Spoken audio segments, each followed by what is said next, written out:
બાબરા નજીક આવેલ સુપ્રસિદ્ધ બાલ મુકુંદજી હવેલીની ઓફિસમાં ઘૂસી 6 શખ્સોએ અહીં સેવા, પૂજા અને વ્યવસ્થાનું કામ સંભાળતા મુખિયાજી પર હિચકારો હુમલો કરી ધમકી આપતા મુખિયાજીને સારવાર માટે અમરેલી સિવિલમાં ખસેડાયા છે. હુમલાની આ ઘટના ધરાઈની બાલ મુકુંદજી હવેલીના પ્રાંગણમાં ગઈકાલે બની હતી. અહીં સેવા સાથે પૂજા અને ઓફિસનો વહીવટ સંભાળતા મિતુલભાઈ જનકભાઈ જોશી ઉંમર વર્ષ 50 પર અહીંના જયેશભાઈ ઈશ્વરભાઈ જોશી, જયદીપ જયેશભાઈ જોશી, બિપિન ઈશ્વરભાઈ જોશી, નિકુંજ બિપિનભાઈ જોશી, નંદકિશોર જોશી અને મુકેશ ઉર્ફે મુન્નો ઈશ્વરલાલ જોશી નામના શખ્સોએ આ હુમલો કર્યો હતો.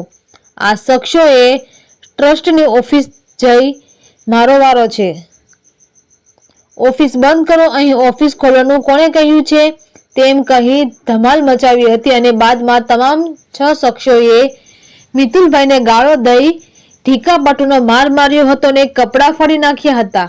આ શખ્સોએ તું ટ્રસ્ટની ઓફિસ બંધ કરી દેજે નહીતર બધાને મારી નાખવાના છે તેવી ધમકી પણ આપી હતી. ઘાયલ મિતુલભાઈને સારવાર માટે અમરેલી સિવિલમાં ખસેડાયા હતા. બાબરા પોલીસે તેમની ફરિયાદ પરથી આરોપીઓની ધરપકડ કરવા તજવીજ શરૂ કરી છે.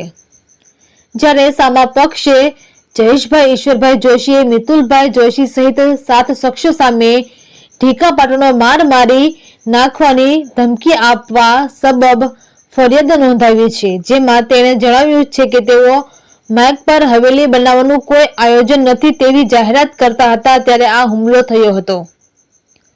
હુમલો કરનાર શખ્સો ટ્રસ્ટી નથી અને હવેલી નહીં બનાવવા દેવા માટે આ કૃત્ય કર્યું હતું, પરંતુ ટ્રસ્ટના વહીવટમાં તેમની દખલ નહીં ચલાવી લેવાય.